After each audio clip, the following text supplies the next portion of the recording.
Hi, this is Stephanie Miller from The Stephanie Miller Show. Please enjoy this exclusive clip from my show on Political Voices Network. And I love that we were talking about just Zelensky on the CNN interview, just called out Donald Trump's bleep.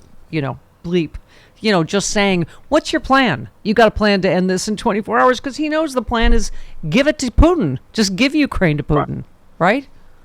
Yeah, absolutely. I mean, this has been Donald Trump's plan since the beginning. I had a very interesting Twitter battle the other day with some people who were constantly saying Trump was the one who armed Zelensky.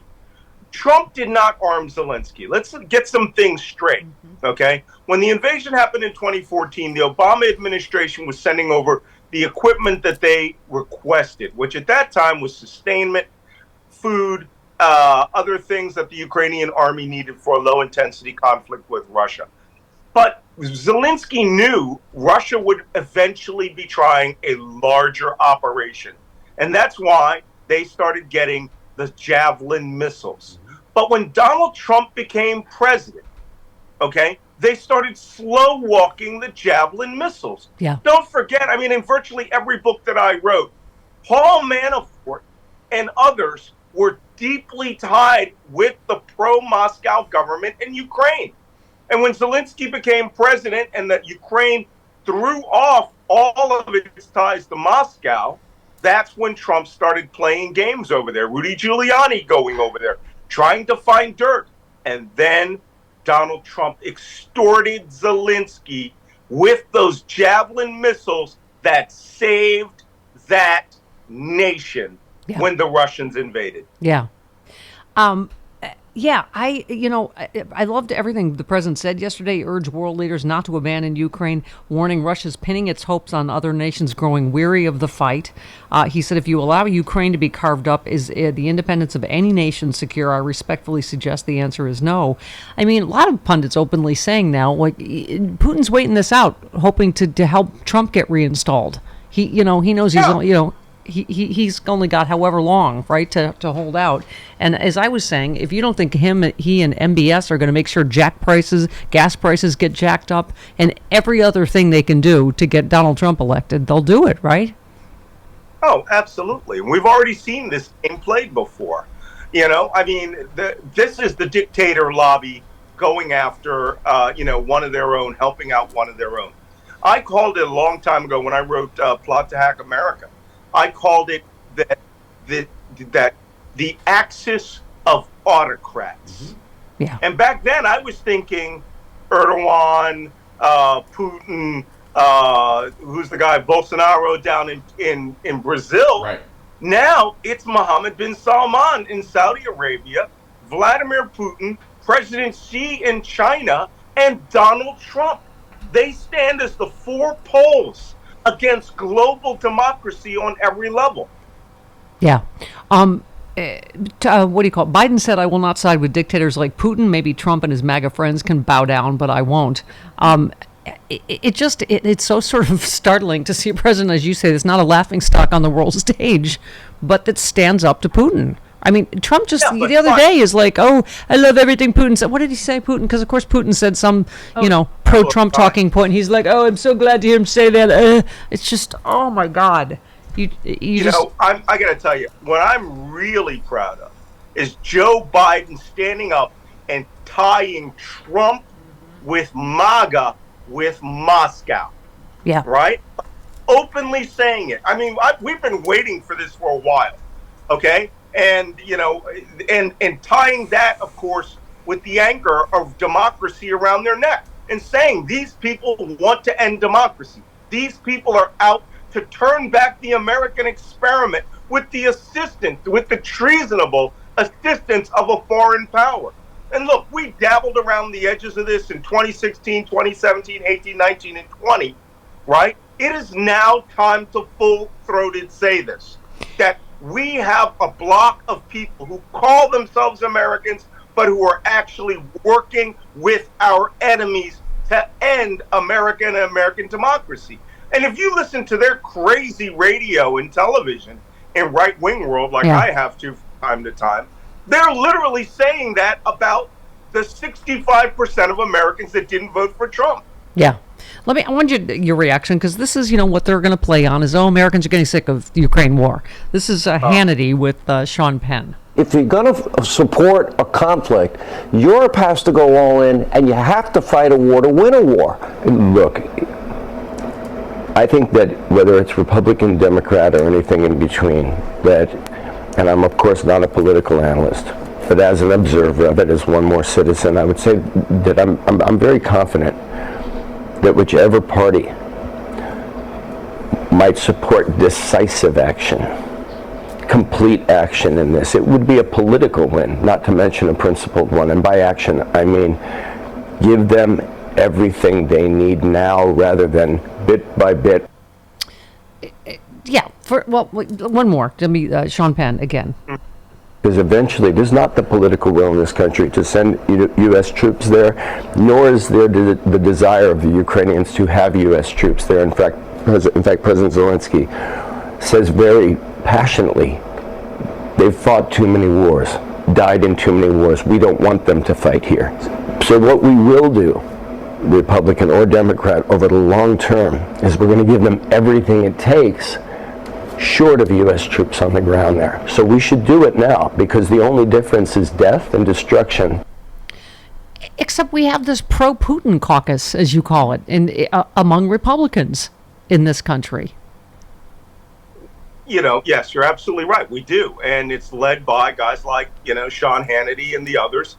But let's get some things on the table, because I had this discussion amongst a strategic dialogue group for Ukraine. And one of these guys was, to be honest, he's an old school conservative who was talking, we should push Ronald Reagan. Well, you can't. That party no longer exists. The Republican Party of Colin Powell and George Herbert Walker Bush doesn't exist today. You are a Trump sycophant, a Trump cultist, or you're a traitor to America and should be burned at the stake, essentially. So for those people who are independents because they've had the Republican Party run away from them, you can't escape what's happening in this world. Now, God forbid Sean Hannity ever call me over, because this is how I'm going to answer that question. Ukraine is kicking Russia's ass. Russia is losing this war badly. How badly, Malcolm? So badly, they had to go to North Korea and beg for artillery shells that are 30 and 40 years old that will likely not fire or explode. They had to beg him, and they're essentially going to exchange strategic ballistic missile technology with North Korea in exchange for bullets. That's how desperately bad Russia is losing this war. Yes, it is a grind on the counteroffensive. Yes, the counteroffensive I took part in last year in the Ukrainian army was so fast and so blitzing, everybody thought that's how it would go this year. This is a war, people, and we are winning this war. But this war is going to end one way: the decisive defeat of the Russian army and the unconditional surrender of Russia, of Ukraine's territories, or Russia is going to wake up one morning with no army. Yeah, thank you. All right, one last one, Sean Penn, and get your take on the other side. Inevitably, more that will come to our shores in terms of a deficit. And so I would like to see the Democratic Party, the president, look at this in a very realistic and bold way and get this thing over. That's the problem, is I think, people don't generally have your expertise in this, It's just people are like, Americans, I think he's right, are like, we want this over. Or, then they sell them on, like, we need the money for Americans. How do you counteract that, Malcolm? Well, first off, okay, this just drives me crazy. This is a nation that was in a low-intensity conflict where we lost almost 10,000 U.S. soldiers, men and women dead. In Iraq and Afghanistan for 20 years in one instance and 10 years in the second instance, and they think that this war should be over in a day. This is World War II level conflict. Yeah. When I was in the Eastern Front, I got to tell you, the phrase that kept going through my head is, these were the conditions of the Battle of the Bulge. Mud, cold trenches, all right, and artillery and man versus man with a rifle. You can't snap your fingers like Sean Penn would want. Yeah. And I got to tell you another thing. There is no secret weapon that would change this war. Even if we gave them ATACMS missiles, which I think they should have had a year ago. Don't forget, when I made my statement coming out to the Legion saying that I had left MSNBC, the last thing I said, I called on the president to give Ukraine the HIMARS rocket system. 8 weeks later, they're talking and debating about it and give it to Ukraine. Yeah. You can give them all the wonder weapons you want, but the Ukrainian army, men and women, are dying. Yeah. And that's how they're winning this war. They are killing more Russians than they are taking losses. 1 meter of dirt at a time. Yep. Slava Ukraini. Before you go, we had your friend and mine, Frank Figluzzi, on talking about, I said it right, Figluzzi. Figluzzi. There you go. But just about where we are, in your other area of expertise, the threat level we're in, and obviously the FBI being targeted, and whether there's going to be a limited gag order or not, or whether as I keep quoting, Nicole Wallace said things that people don't say on TV very often. We all think some really bad is about to happen, threat level wise, in the United States. Where do you think we are with that? I saw Nicole when she made that statement on air, and I thought, I need to just delay my books 2 years at a time. Because I literally wrote this book in late 2020, had it completed by summer of 2021, and it was in print July 2022. And media's going, I think there's a threat to America now. I think they want to kill Americans. And that threat is called, they want to kill Americans. Your neighbors out there are planning.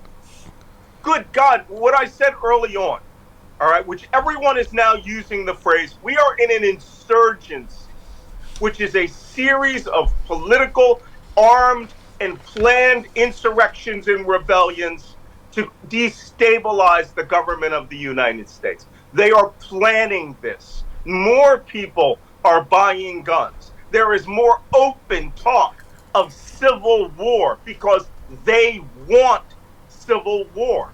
And I think that as time goes on, it doesn't matter that 1,000 people who were January 6th insurrectionists and insurgents have racked up 600 combined years in prison. They don't care. Yep. They think Donald Trump will pardon all of them, and then we will never have another free election in America. Yeah. The Constitution will be turned against us as a weapon and a privilege for the white Trump class, and the rest of us will be turned into subjects. My favorite tweet about this is someone's like, all right, MAGA morons, you want civil war? Your leaders are already surrendering in Atlanta again. You really want to do this again? All right. Love you, Malcolm. The book is They Want to Kill Americans. Yes. He has a great Substack. We link to it. We love you. We'll see you next week's hour. Oh, hi. I'm here with sexy liberal John Fugelsang wearing my Los Angeles sexy liberal shirt. Oh, my God. We have an LA show coming up October 21st. But how else could you see it, John? How else could you see it? I'm so glad you asked. For a limited time, you can see the show live via pay-per-view if you go to sexyliberal.com. All the laughs, you'll miss nothing. I can stream it from all around the world? All around the world, in your car, while you're driving. Watch it at home. Sexyliberal.com, yeah.